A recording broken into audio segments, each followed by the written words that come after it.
Hoje, vamos mergulhar no que realmente faz uma ideia ser científica.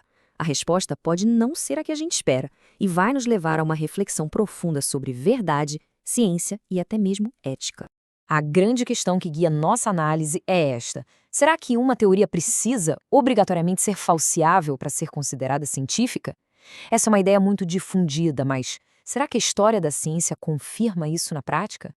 Então, para começar, vamos colocar à prova esse tal critério da falsabilidade, que é um ideal científico super defendido. Vamos confrontá-la com alguns exemplos bem concretos da própria ciência. A definição parece bem clara, não é? Para ser ciência, uma teoria tem que permitir que algum experimento ou observação, pelo menos em princípio, possa provar que ela está errada. Se não existe nada que possa refutá-la, ela não seria científica. Mas a ciência realmente segue essa regra à risca?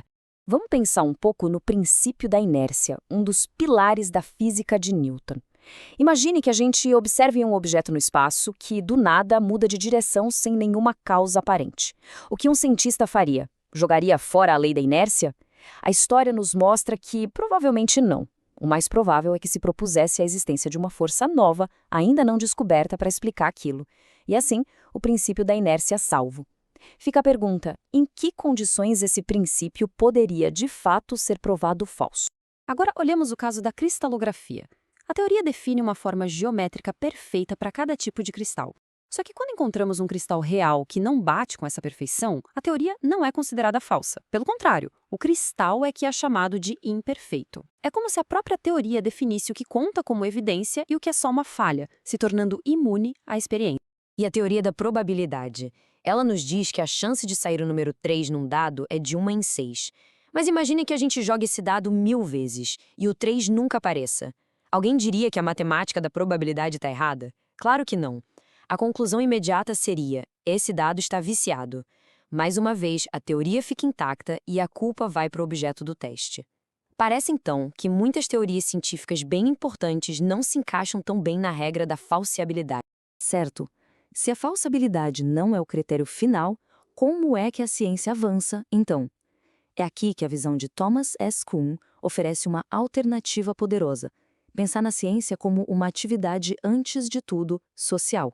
Essa citação do Kuhn é um divisor de águas. Ele basicamente diz que, ao olharmos para a história, não vemos cientistas tentando desesperadamente provar que suas teorias estão erradas. O que a história revela é um processo social bem diferente. A palavra-chave para Kuhn é paradigma. E olha, um paradigma não é só uma teoria, é muito mais que isso. É uma visão de mundo completa, um conjunto de crenças, valores e técnicas que uma comunidade científica inteira compartilha.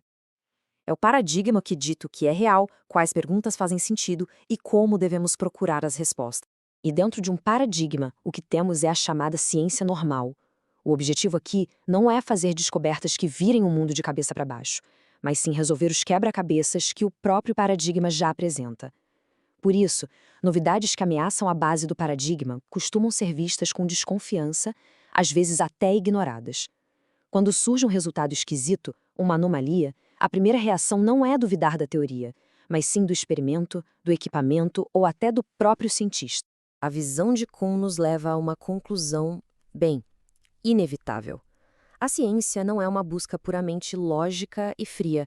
É uma atividade profundamente humana, cheia de paixão, preconceito e, sim, muita resistência à mudança. A história de Ignaz Semmelweis é um exemplo trágico disso. Ele descobriu algo simples: lavar as mãos reduzia drasticamente a morte de pacientes em hospitais.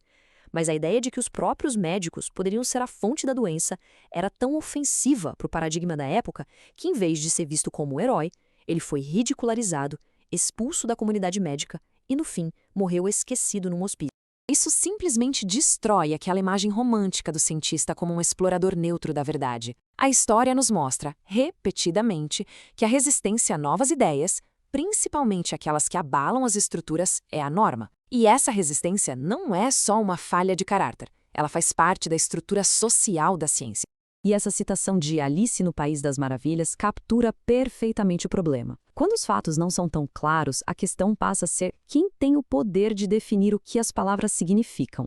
Quem tem a autoridade para decidir o que vale como prova e o que deve ser descartado. A resposta, muitas vezes, tem mais a ver com poder e consenso do que com uma verdade objetiva e pura. Essa questão de quem manda nos leva a olhar para a estrutura social da ciência moderna e como ela transformou o próprio cientista e a natureza da descoberta. Esse número é estarrecedor. De todo o dinheiro investido em pesquisa no mundo inteiro, estima-se que menos de 4% é dedicado àquele trabalho verdadeiramente criativo, independente, onde cientistas têm liberdade para escolher seus próprios problemas e seguir sua curiosidade. A gente viu uma transformação radical.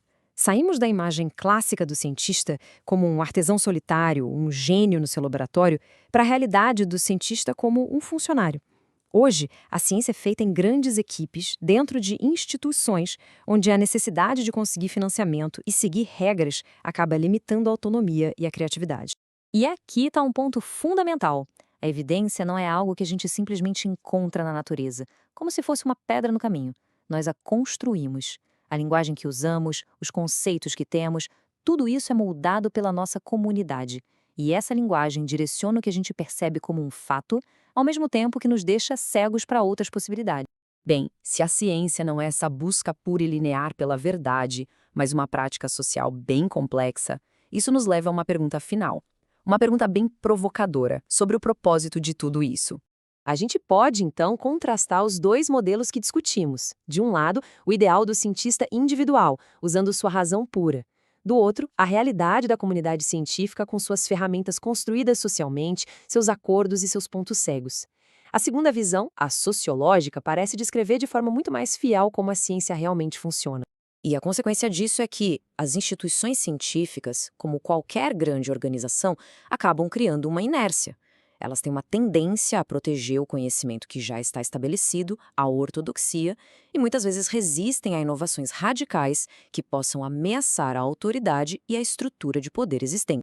Isso tudo nos deixa com uma questão fundamental. Se a ciência não é um caminho direto e garantido para a verdade absoluta, se ela é, na verdade, uma atividade humana e institucional, então qual deveria ser o seu propósito? Onde ela encontra sua real legitimidade? Talvez a resposta não esteja na verdade, mas sim na bondade. Essa citação do Bertolt Brecht oferece uma alternativa poderosa. Talvez o objetivo final da ciência não devesse ser apenas conhecer o mundo, mas sim melhorá-lo. Aliviar o sofrimento, expandir a liberdade, buscar uma vida melhor para todos. Uma ciência que encontra seu sentido não apenas naquilo que é verdadeiro, mas naquilo que é bom para a humanidade.